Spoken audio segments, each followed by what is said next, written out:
여러분, 신간 환웅 천왕의 나라를 소개합니다. 이 환웅 천왕의 나라의 소설은 뒷면에 보면 어떻게 나와 있냐면은 수천 년의 원한이 담긴 한반도의 건국 이야기. 그렇다면은 그러니까 우리나라의 건국 이런 이야기가 신화 어느 세계 어느 나라든 되게 고대의 이야기는 다 좋은 이야기로 돼 있습니다만은 그것이 이제 실제로는 그렇지 않고 어떤 정복과 피정복 이렇게 관계로 되어 있다는 것은 역사의 정설로 되어 있고, 특히 우리나라에서 이제 국내에서도 여러 이제 뭐 지금도 무슨 갈등 관계들이 많이 지속되고 있지 않습니까? 그것을 마치 무슨 뭐 6.25 이전에 일어난 이념 갈등인 것처럼 포장하지만 그건 거짓말이고, 사실은 이 나라를 이루고 있는 구성원들의 오랫동안 해묵은 갈등입니다. 그리고 이런 갈등은 제가 영성적 강의를 같이 하니까 말씀드리는 건데, 뭐 50년 전 뭐 일제시대 혹은 50년 전이 아니라 70년 전 일제시대 혹은 50년 전 6.25 때의 그런 원한, 이런 것들도 물론 지금 다시 나타나고 그러긴 하지만은 영계의 입장에서 보면은 50년 전, 100년 전이나 1000년 전, 5000년 전이나 다 똑같습니다. 5000년 있다 태어난 사람이나 5000년 전의 원한이나 500년, 50년 전의 원한이나 다 그 업을 풀려고 세상에 태어난 사람 입장에서는 다 똑같습니다. 그러니까 이 어림잡아 4천년 정도 볼 수도 있는데, 그런 3, 4천년 그 이전의 이 한반도 건국 시대의 어떤 사연이 있었을까, 이것을 추정하는 것입니다. 그래서 두 번째 말은 단군 신화의 민족 역사의 상궤에 대입한 사료보다 사실적인 소설. 좀 어려운 말이긴 하지만 단군 신화를 인류 역사의 상궤, 보통의 궤도, 일반적이고 상식적인 궤도, 뭡니까? 전부 강한 족속이 약한 족속을 점령해서 과거엔 다 상류층, 하류층 이제 신분제도가 있었죠. 더 뭐 옛날에는 물론 신인, 하늘에서 내려온 사람이 이제 지배했다 이렇게 볼 수 있지만, 또 상당수는 또 그렇게 역사 소설을 바꾼 것이 많겠죠. 이게 어떤 힘으로 통치한 걸 덕으로 통치한 것처럼 한 것도 있을 테고. 그렇게 해서 이 설명 문구는 뭘로 맞춰지냐면은 환웅천왕은 누구인가? 우리가 정사에 따라, 정사, 정통적인 역사 따라 교과서에서 배운 단군 신화의 천상도래설. 우리는 그냥 정식으로 우리가 배우는 역사는 환웅이 누구냐? 하늘에서 삼천 군사를 데려와서 이 땅을 지배하러 웅녀, 곰이 변하여 된 여자와 결혼하여 이 땅을 지배하러 왔다고 이렇게 정사에서 교과서에서 우리는 배웠죠. 그리고 또 이것은 그런데 아까 성인들, 저도 사실 초등학교 그런 때는 그런 얘기 듣고 물론 학교에서 가르친 건 아니지만 어린이 잡지에서 보고, 야, 우리 민족은 곰의 자손이구나 그렇게 생각하기도 했습니다만, 어른들은 믿지 않죠. 성인들은. 그러니까 다르게 추정을 하는데, 다르게 추정하는 게 뭐 고대 왕국 정복설, 오히려 제 이 소설의 내용과 비슷합니다. 그런데 다른 또 설이 또 뭐가 있냐면 야사의 환단고기에 따른 배달 18대 왕조설. 또 그리고 이제 환단고기 큰 책 거기에서도 그런 얘기를 나옵니다. 그런데 거기서는 어, 환웅, 단군을 이렇게 사람 셋으로 보지 않고 각각 왕조로 봅니다. 그러니까 왜냐하면 신화에 몇천 년 살았다 이렇게 나와 있기 때문에. 예? 그것은 그러니까 뭐 고대 역사 아니고서도 뭐 임꺽정이 있을 때 가짜 임꺽정이 여럿 있었고 임꺽정이 죽은 다음에도 임꺽정을 자처하는 사람이 계속 있었다. 심지어 일제시대에도 김일성 장군이 뭐 여럿 있었다. 뭐 이런 뭐 여러 가지 야사적인 얘기들이 나옵니다. 그러니까 같은 인물을 계속 사칭하는 이건 우리가 충분히 이해할 수도 있죠. 그 우리 작가들 세계에서 특히 이 순수 문학 작가에서는 상상 못할 일이지만 무협지 작가 같은 경우는 일단 어느 정도로 유명해지면은 그 사람 이름으로 해야 팔리니까 실제로는 다른 사람들이 써도 전부 그 사람 이름으로 나뉘게 해가지고 결국 그게 뭡니까? 그 사람 이름이 계속해서 대대로 이어지는 거죠. 예, 그런 효과를 갖는 거죠. 그러니까 이러한 근대의 어떤 신화, 근대의 소문 이런 거를 이 환웅, 환인, 어, 단군 그 역사에도 다 대입한 것이 그러한 이제 설입니다. 그래서 여기 환웅에 대해서는 18대 왕조설, 18대 환웅이 있다고 그럽니다. 그러니까 오히려 앞에 환인이나 뒤에 단군 더 많습니다. 그러니까 그런 두 가지가 의 설이 있는데 환웅에 대해서는 그리고 이 책의 주인공이 있다. 그러니까 세 가지 환웅에 대해서는 세 가지의 이야기가 있다는 겁니다. 근데 여기서 세 가지 이야기 중 어느 것이 가장 진실에 가까울지를 독자에게 묻는다. 이렇게 말이 되어 있습니다. 그러니까 이것을 이 책이 소설하면 흔히들 요새는 특히나 또 그 한글 전용의 그런 어떤 쉬운 글, 그러니까 깊이 없는 글로 이렇게 유명세를 가지는 작가들이 많이 득세를 하다 보니까 소설의 어떤 저기 그 위상이 많이 낮아졌습니다. 그래서 그냥 걸핏하면 거짓말의 대명사로 소설 쓴다 뭐 그런 소리를 하죠. 하지만 소설은 그런 의미가 아니라는 것은 제가 누차 말씀드린 거죠. 그러니까 소설이란 건 천상에서 기획된 그러한 이야기다. 근데 천상에서 기획되든 어떤 그 지상에서 있었던 일은 유사한 이야기든 간에 이건 비록 소설이지만 그러니까 여러분 진짜 바로 앞에 묻고 싶습니다. 그러니까 하늘에서 이렇게 굽어봐가지고 삼천 천사를 데리고 와서 곰이 변화된 웅녀와 결혼해서 이 나라를 낳은 사람이 세운 단군을 낳은 사람이 환웅이다. 요 첫째. 그 다음에 이건 믿을 어린이도 있고 믿기 참 어려운 분들이 아무래도 많겠죠. 그리고 환단고기에 따른 18대 왕조설. 물론 이 설은 또 경우에 따라서는 아주 믿는 분도 많이 있지만 이거에 대해서는 뭐 저희 같은 사람이 책임을 질 것이 아니라 그 각 대학의 역사학계 그런 분들한테 여쭤봐가지고 이거 믿느냐고 물어보면 되는 거죠. 두 번째는. 그리고 요 세 번째, 물론 실제 이야기가 똑같다는 건 아니죠, 당연히.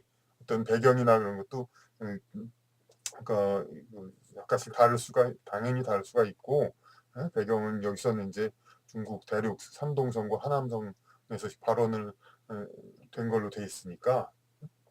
하지만 그 스토리, 전개되는 스토리는 이 이야기에 나온 것과 앞에 말씀드린 두 가지 것과 어느 것이 가장 진실에 가까울지를 이제 앞으로 우리가 생각해 보자 이런 말씀입니다. 그러니까 이런 그 그러니까 한반도 건국이 결국 원한을 잉태했다는 이런 이야기입니다. 그러니까 이런 것이 지금의 그 갈등, 국내 사회 갈등 이런 것들이 수천 년 이어온 물론 이거의 사건만이 전부는 아니겠죠. 중간에 뭐 고려 조선 시대의 신분 차이별에 따른 갈등,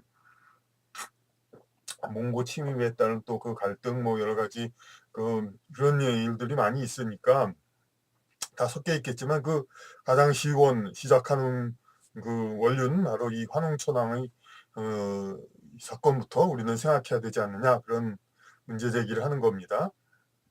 그렇게 해서 이제 그 나라의 문화와 역사를 주류를 잡았던 자들이 있고 상대적으로 비주류였던 자들이 있고 물론 비주류였던 자들이 나중에 주류가 되는 경우도 있습니다만 대체적으로 최근까지 주류였던 자는 이제 어떤 사상 이념 여러 가지 상황에서 좀 보수적인 성격을 띠게 되고 그렇지 않았던 부류는 좀 진보적인 성격을 띠게 되고, 그러니까 이제 보수 진보가 갈라지는 거지. 그들이 뭐 원래부터 순수하게 무슨 보수 이념, 진보 이념을 뭐 그러니까 따라서 그렇게 그런 건 아닙니다. 거짓말입니다.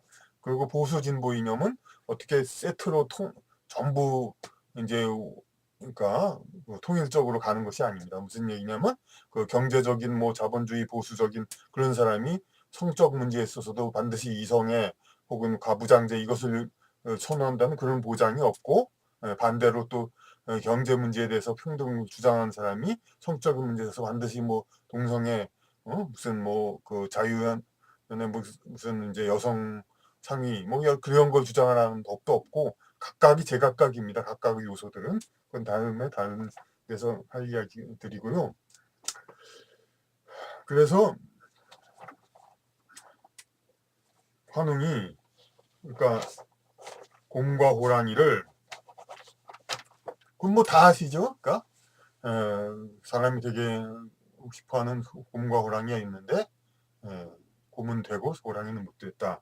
이거에 대해서는 인터넷 찾아봐도 앞에 두 정사와 야사의 이야기는 말고도 다들 추정합니다. 사실 뭐 이게 이 소설이 이렇게 기발한 이야기는 아닙니다. 그러니까 왜냐면은 거기서도 네티즌도 충분히 추정하는 게 곰과 호랑이는 곰을 토템으로 믿는 그런 부족, 호랑이를 토템 부족 숭배 대상으로 믿는 부족 두 가지가 있는데 둘 다 원시 부족이고, 환웅이 그곳에 와가지고 그곳이 더 선진 문명이고 더 살기 좋으니까 백성들도 자꾸 환웅 쪽으로 가고, 그러다 보니 흡수가 됐고, 근데 곰 부족은 이제 평화로이 합병이 됐을 것으로 추정을 하고, 호랑이 부족은 반항하다가 결국은 진멸됐을 것이다. 이렇게 추정을 하는 겁니다. 근데 그것이 오히려 그런 것을 좀 구체화시키지를 않고, 그러니까 전부 이렇게 다른 식의 그 정사와 야사에서는 다른 이야기만 했던 것이 오히려 좀 유감스럽습니다. 좀 더 그런 역사에 대해서 좀 더 구체적으로 많이 구체화는 시키지 못하지만 좀 더 현실 가까운 그러한 이야기를 틀을 좀 더 찾아내는 그런 노력이 더 많았으면.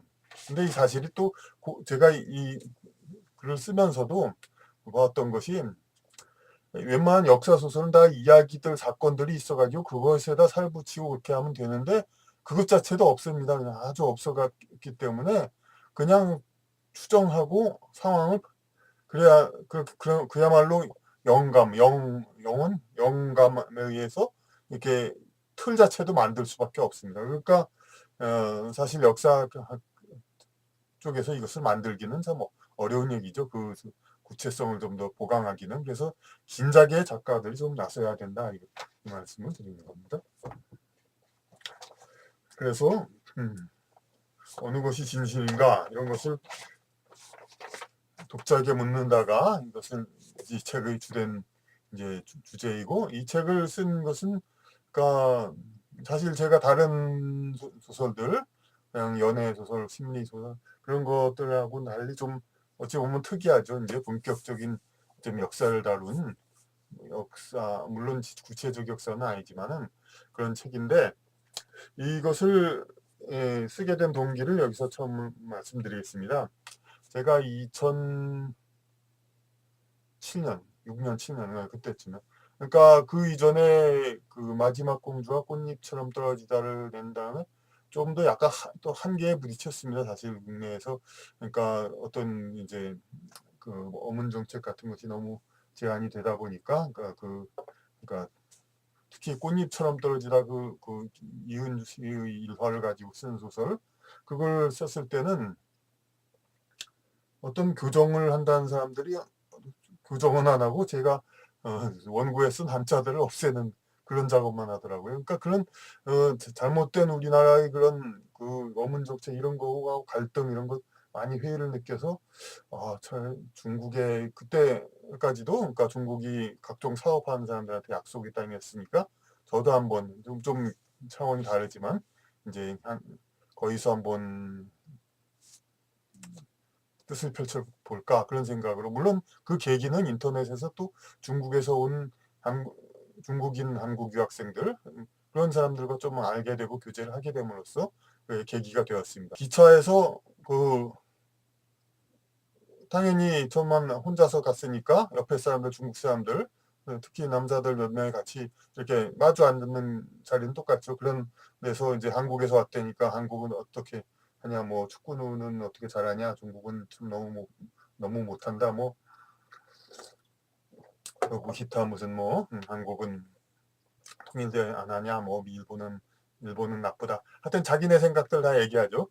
그러는데 저는 저대로 얘기하고 옆에서 이렇게 뭐 얘기하는데 그 사람들이 막 친구처럼 아주 격이 없이 얘기하더라고요. 그냥 막 얘기해 그냥 서로 그냥 근데 나는 물어보니까 전부 처음 본 사람들이었습니다. 그러니까 처음 본 사람들끼리도 아주 친하게 그때 이제 중국을 오가면서 또 중국 음식점에서 그 음식 인심이 또 푸짐합니다. 우리가 생각하기보다 상당히 어떤 음식의 차이도 있죠. 우리보다 훨씬 기름지고 어떤 강렬한 느낌을 주고 사람들끼리 모여 있을 때도 훨씬 시끄럽고 대화하는 것이 그러니까 같이 접하다 보면 훨씬 그쪽이 더 강하게 이제 흡수하게 하는 기질이 있는 그런 것을 알 수가 있었습니다.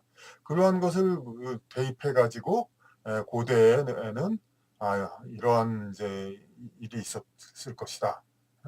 그 산동성 부근 이쪽에서도 그 중국에도 한국과 비슷한 지금 그러한 유형의 풍습이 있었지만은 전부 이게 흡수가 되고 그중 일부는 근데 중국에서 흡수된 풍습 중의 일부는 이제 한반도로 넘어온 것이 아닌가 이제 그렇게 보는 생각을 했고 그러한 여러 가지 느낌을 토대로 해가지고 고대에 대입시켜서 이렇게 탄생한 것이 바로 이 환웅천왕의 나라입니다. 이것은 그러니까 우리의 그 지금 와서 관찰한 한중 관계에 제가 이제 물론 이제 중국에서의 그 새로운 것을 추구해 보겠다는 것은 일단 현실의 벽이 그렇지 않다는 것을 보고 접은 상태입니다만 그 과정을 통해서 한중의 관계를 관찰해서 고대의 어떤 그 정복사 이런 데서 어떤 관계가 있나 이것을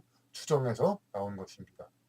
그러니까 이 이야기를 보면은 지금 우리가 여태까지 당연히 많이 알고 있었던 환웅 선왕과 그 주변의 이야기들이 어떤 의미를 가지고 있는가 그리고 우리나라 역사를 볼 때 이 맹목적인 민족주의를 탈피하고 우리의 대한민국이 어떻게 해서 처음부터 한반도에 이제 국가가 생기고 이 땅이 역사가 이루어졌나를 좀 더 냉정한 시각으로 보게 하는 그러한 책이 될 것임을 믿습니다.